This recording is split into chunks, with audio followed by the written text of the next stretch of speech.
If you've ever gotten a speeding ticket, it was probably issued by a state trooper or a police officer or even the city or county where you were snapped speeding. But have you ever gotten one from a Homeowners Association?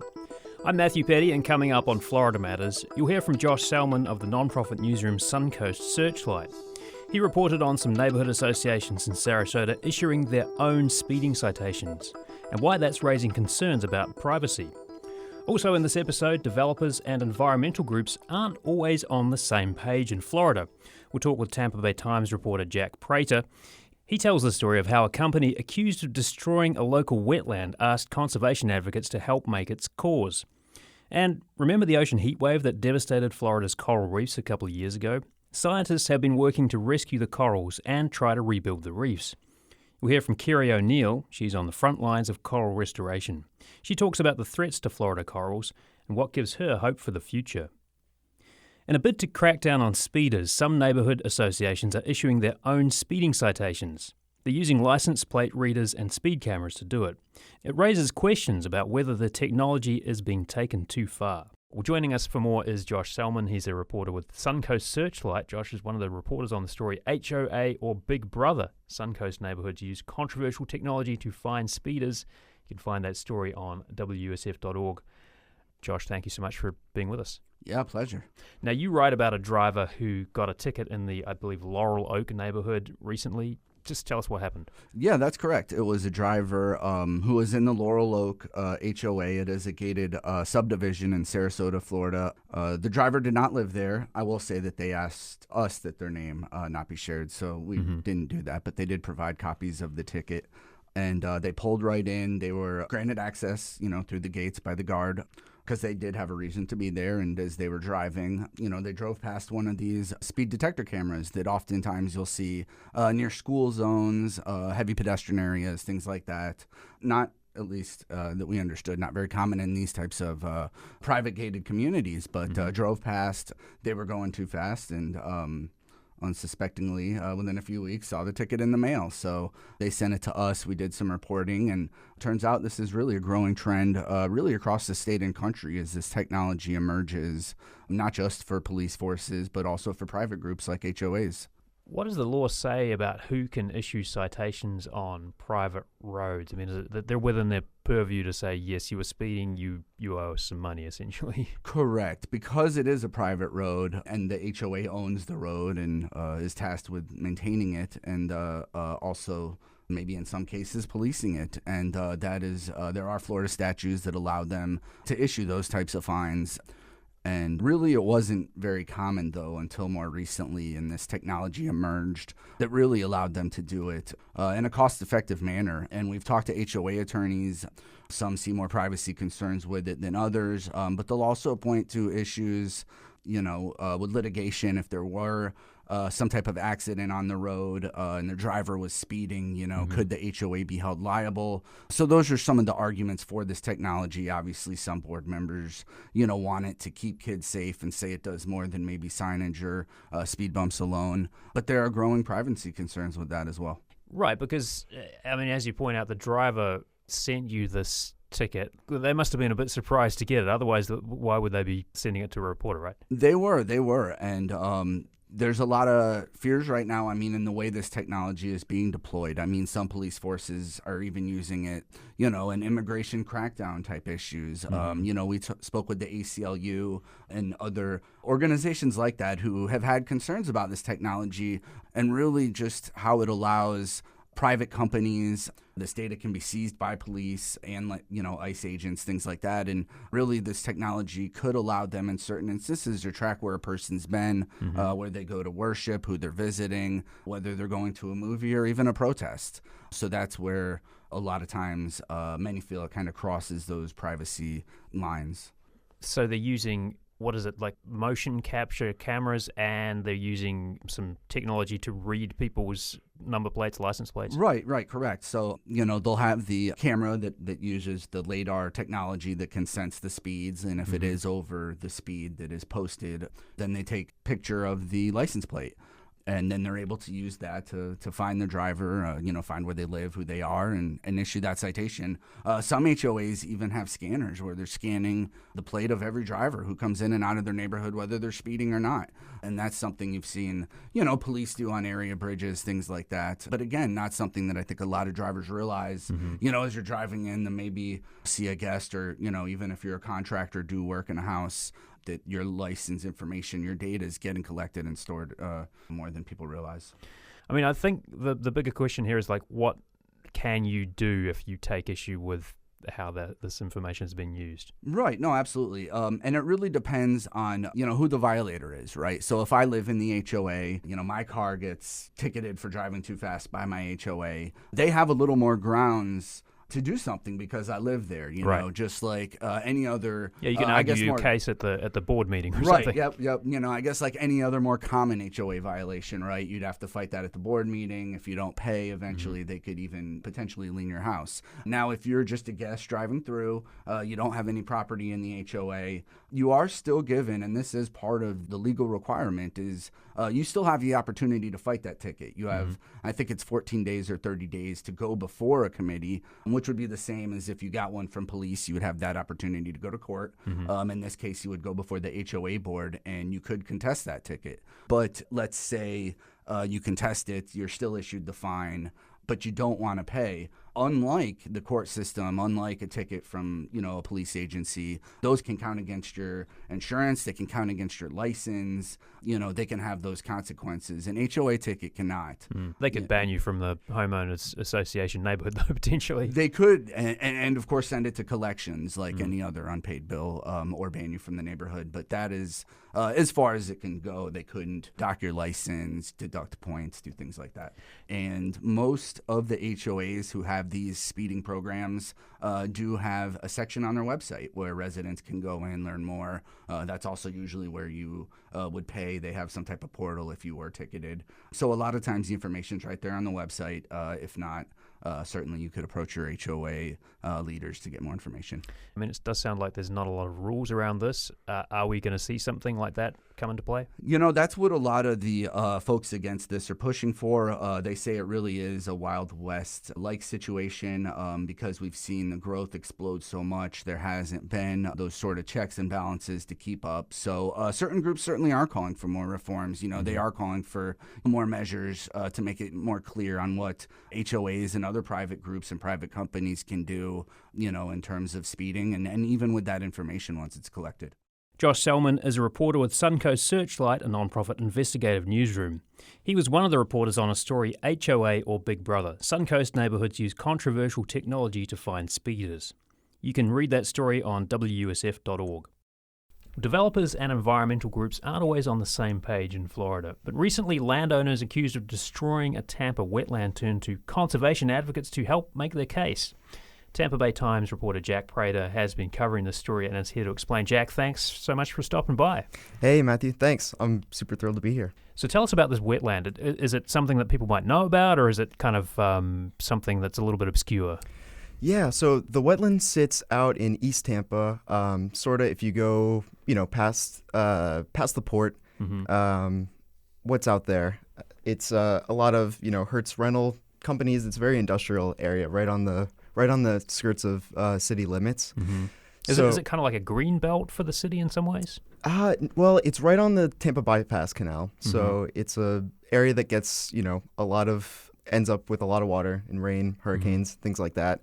There's about a larger 20-acre wetland that connects to this small parcel. I'm wondering, though, when people look at it, would they look at it and say, oh, this is without a doubt something that needs to be preserved, or might it take them by surprise to think, okay, this is a wetland, this is an important piece of land, and we need to make sure we kind of protect it? Yeah, I think it might take a few people by surprise. It definitely seemed to take the landowners by surprise. This parcel had been delineated as a wetland back in 2018, before the current owners bought it. When previous owners tried to build out there, and the county said, the same thing, like, hey, there's a big 2 acres of wetland here in the middle. You might not see it, but our environmental scientists went out there, they found it, and they think it connects to this much larger piece, that 20-acre wetland up over to the west. So sort of take us into the big picture a little bit. Why are wetlands so important? Well, Florida has some of the largest wetlands in the U.S. The Everglades is the largest wetland in the U.S. It's super important for flooding mitigation. We saw that during recent hurricanes. They're low-lying areas. They're often home to nesting birds that come during migration seasons. It's sort of like a stopover area for birds as they forage and they head up north. But it's also home to a lot of native species, cypress trees, things like that. And tell us about this company. What do they do? Yeah, they're a trucking business. They operate, near the port. So this location is important to their business because they're right on that intersection on the Salman Expressway to get out of town. All right, so the company, the landowners, they buy this parcel, they start to develop part of it, and then the county says, you got to stop. So just kind of walk us through what happens next. Right, yeah. So that happened back in May of last year. The county comes in after receiving a complaint. They tell the landowners to stop. They come back. They tell them again. They come back again, and they tell them the same thing. The landowners really aren't complying here. And it took, about 6 more months. It took until, I think, February of this year before the landowners and the Hillsborough EPC, the Environmental Commission, were really on the same page. And the owners agreed to mitigate their damage and sort of restore the wetland there and move their operations either elsewhere on the site or completely off-site. And they had to plant, or they will have to plant, 300 native trees and ferns and do their best to bring back the wetland that was destroyed. I mean, I notice when I'm driving on I-4 or any of the major highways, there is a lot of development around, right? And you see parcels of land being cleared, whether it's tracts of pine trees or oaks kind of being bulldozed. It doesn't take too long to flatten a patch of forest or wetland, but putting it back, that's another story, right? So this is going to be a pretty complicated process, I imagine. Oh, yeah. It's very difficult, and the EPC says that they're pretty confident they'll be able to bring this wetland back, but it doesn't always happen. It's more difficult, and the EPC director told me the wetland is destroyed. We can't really bring it back, but we're going to do our best to bring back an environmentally sensitive piece of land. And this isn't something that is uncommon. Yeah. And the bar for writing this story, well, there's 400 wetland violations every year from the EPC just in Hillsborough. So, why write this story? Well, it was pretty extraordinary the lengths that this company went to fight this and getting involved and trying to pull in public support for their position here. Yeah, so tell us more about that, because that, as you point out, is a bit unusual, right? And so as part of the pushing back against the county and saying, no, look, we think we're in the right here, they brought in some environmental advocates. This doesn't always happen, does it? No, yeah. I mean, the EPC Wetlands director told me this is the first time that he'd ever sort of experienced something like this happen. Yeah, so I think it was on a Tuesday that I was reached out to by the landowner's zoning consultant. And he told me he'd reached out to a number of environmental groups about the same story. Being on the beat, I'd spoken to some of these environmentalists before, so I made some calls, and I called the EPC. Well, actually, I filed a public records request, and within an hour, the EPC called me, actually. I didn't have to call them. And started to piece together what had happened here. And it seemed that environmentalists were wary of the EPC after a previous ruling last year. A similar situation unfolded in Tampa's Riverbend neighborhood that I covered, where environmentalists weren't really on the same page with the EPC about some wetlands that were being developed, and the Tampa City Council ended up putting the kibosh on that, but not after residents spoke up. So environmentalists felt they had a reason to be skeptical of the county here. And obviously it's our job to be skeptical as well. So after talking to all sides, the landowners eventually backed down. The environmentalists, after speaking with the county officials, realized, that they felt that they didn't feel comfortable backing the landowners here. And after that, it seems like the argument sort of lost a little bit of steam, and the landowners came to the county and said, we're going to pull back on this. We're going to go ahead and do what you told us to do. And by that point, we'd had the story, and we're sort of piecing together how exactly it all went down. What's the takeaway for you from the story, Jack? Because, I mean, you've been spending a bit of time digging around and pulling out the details, and it's not a typical story of environmental degradation, I suppose? Because you mentioned the fact that there are a lot of wetland cases throughout the year where wetland may be destroyed or damaged, but it seems like the different parties here have come to some resolution. Yeah, it's pretty much all settled. And, I think the takeaway here is that there's constant development pressures in Tampa Bay, and I think readers and listeners really respond to that in our area. People care about the environment. Even if there is a commonplace development here, there's often a deeper story and there's often more going on. And I think it was just an interesting look inside the process so people could see this is how these parties come to these sorts of agreements, and this is who's tasked with protecting our environment, and this is how the process shakes out. And that was Jack Prater, who reports on environmental issues for the Tampa Bay Times. Still to come, what's it like trying to save endangered coral reefs? It can be difficult for me emotionally to go diving sometimes. And then when I see a healthy reef, I literally just kneel down in the sand and take a deep breath and just take in the beauty for a minute and just try to appreciate it, because the reality is that they might not be here for long. That's coming up when Florida Matters continues. This is Florida Matters. I'm Matthew Petty. Now, if you've ever taken a trip to the Florida Keys, you may have snorkeled or swum around the coral reefs. Coral reefs have been called the rainforest of the sea, and when they're healthy, the reefs are teeming with fish. But in 2023, a marine heat wave triggered coral bleaching. Now, scientists have been scrambling to save what they can, and they're working to restore the reefs. And one of those scientists leading the charge is Kerry O'Neill.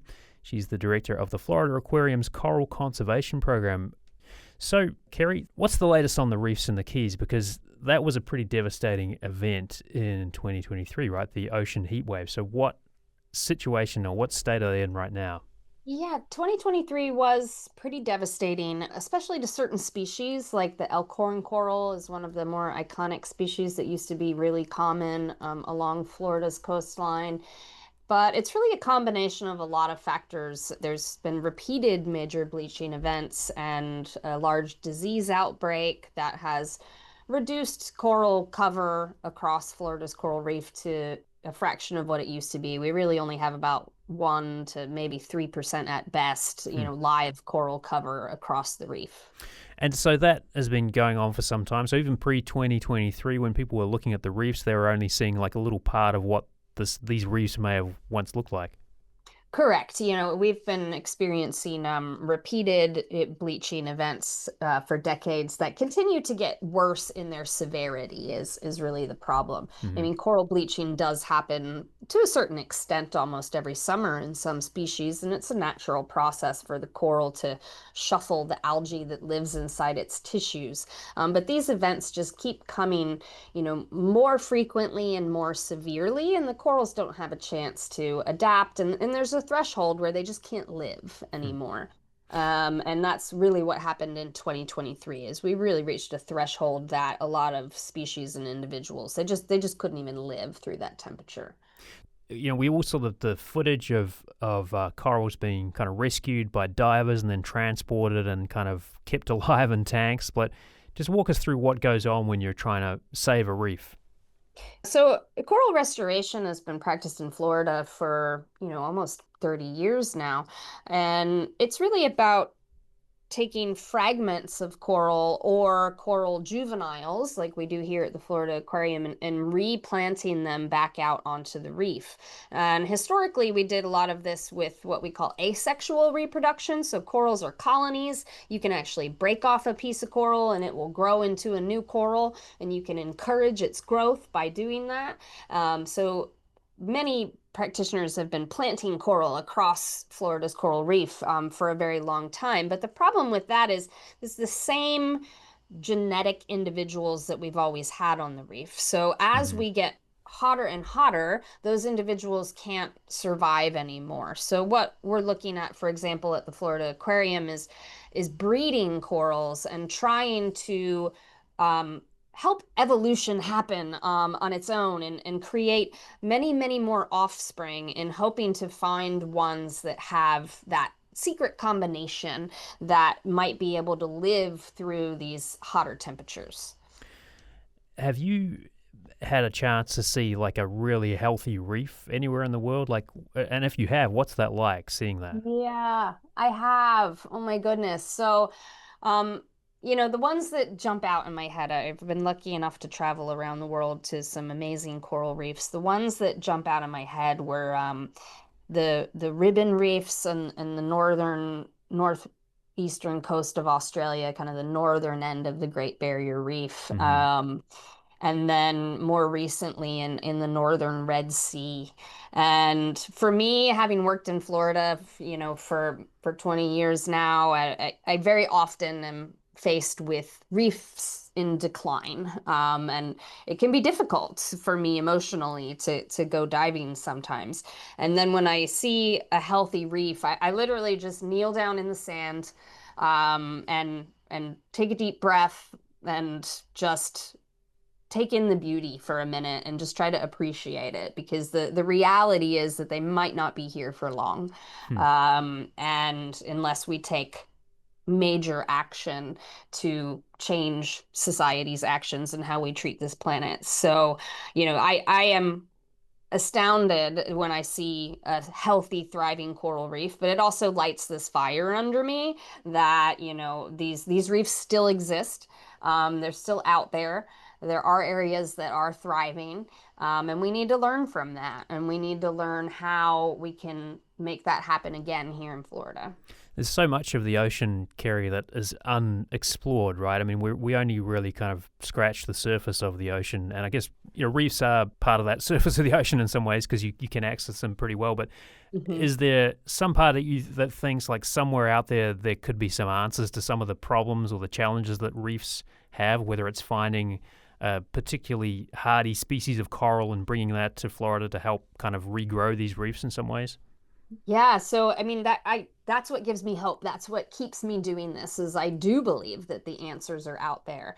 We need to work hard and we need to work quickly to figure this out. But for example, recently in partnership with the University of Miami, we were able to import some elkhorn coral fragments from a very hot bay off the coast of Honduras called Tela Bay, Hmm. and crossbreed those with Florida's elkhorn coral. And that was in partnership with Telemarine, also in Honduras. And so we have now a couple hundred babies that, may have this new genetic composition that now has genes from this very warm area in Honduras. And we're hopeful that maybe those corals can live and thrive in hotter temperatures here in Florida.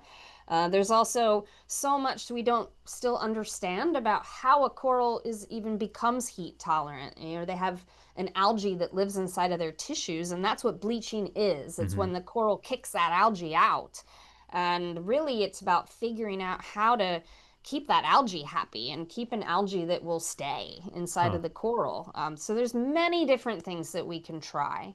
And we're really just scratching the surface on this. And now that we know how to breed corals in the laboratory and start selectively breeding, I think a lot is possible, and we just haven't gotten there yet, but we're keep fighting for it. Huh. So happy algae, happy coral, I guess the saying Yes, go. yes, So it's true. It's really about, I always say it's about keeping the algae happy. right. No, are you kind of working on scenarios where you might sort of crank the temperature up a little bit in a sort of a tank where you've got some coral and just see how hot you can go before the coral starts complaining? Yeah, they actually, a lot of researchers are looking at something called stress memory Hmm. in corals. So if we raise a juvenile coral, let's say its whole life in 31 degrees Celsius, or 88 degrees Fahrenheit, then does that coral grow up to be stronger and somehow have, certain aspects of its genes kind of turned on that make it a stronger individual in the future. So, it's tough because coral babies are only produced once a year, so you kind of get one batch of offspring per year to do a study with. So it Hmm. does make the science inherently a bit slower. But now that we're breeding more species and having more spawning events and more partners working on this, we're trying a lot of different things to say, okay, what makes a stronger coral. And, I think we are making some progress. There's some corals that we planted with the University of Miami that did last summer live through quite a lot of degree heating weeks of stress and did not bleach. So we're learning. That was Kerry O'Neill, the director of the Florida Aquarium's Coral Conservation Program. Before we go, some big changes are coming. This is the last episode of Florida Matters as a weekly show. And next week, Florida Matters Live and Local debuts. This coming Monday, September 29th at noon, you can tune in to the very first episode of Florida Matters Live and Local. The show is an hour-long conversation 4 days a week, and the best part, we'll be taking calls and emails from you, our listeners. Well, to share more about the vision for our new show, we pulled executive producer Grayson Doctor to the other side of the microphone to fill us in. Grayson, thanks for coming in here. Appreciate it. Yeah, glad to be here. So this is a big shift in the way we do things on Florida Matters. Why are we changing things up? Well, we are wanting to get into the community a little more. We're wanting to get really local with our content and just have the listeners be a bigger part of our show. We also want to have more time to talk to you all, to connect with you all. So we are changing up a little bit. We're no longer going to be 28 minutes. Instead, we're going to be an hour. And that just gives us a little bit more time to cover more topics and to talk to more people. And getting our audience involved is key, as you say, right? So what are you most excited about that aspect? Ooh, I'm excited. Just the audience engagement overall. Like, we'll be hearing from you guys, whether it's man on the street interviews or it's your emails or your voicemails. So we will directly hear from our audience members. It won't just be like, oh, hey, this is what we're hearing out on the streets, but your actual voices on air. And I'm really excited about that. Radio is not the only way people can engage with Florida Matters Live and Local. What else is new? Yeah, so one new pretty cool thing that we're going to start doing is streaming live on YouTube. So now you'll be able to hear us on the radio, but also tune into our YouTube channel to see our wonderful hosts talking to our guests. And I think that's really exciting. It feels like what, talk shows are doing these days. And so I'm glad we're kind of switching into that. Also, we have our engagement reporter, Amelie, and she's a huge part of hearing listener voices. She's going to be out in the community doing interviews with you and bringing that back to us. And I know we have a really smart audience here in the Tampa Bay region. I mean, we hear from them constantly. So I'm excited about bringing those voices in and having people have the opportunity to weigh in real time as the show is being made. That's pretty key, I think. Yeah, exactly. That's a really great thing that we're doing now. We can talk about more things kind of in the moment versus having to wait until the next week to talk about it. It may not be timely anymore. So yeah, I'm excited about that part too. Grayson Doctor, Florida Matters executive producer, Florida Matters Live and Local executive producer, I should say. Thank you so much. Thank you, Matt. Well, that's our show for this week. Our producer is Amelie Horace, production assistants from Lily Belcher. Our engineers are Dave Anderson, Jackson Harp, Gio Garvin, and Blake Bass. Editorial guidance from Mary Shedden. And just like the weekly show, you can subscribe to Florida Matters Live and Local wherever you get your podcast, or catch it live at noon on WUSF's YouTube channel. I'm Matthew Petty. I'll see you Monday at noon on Florida Matters Live and Local.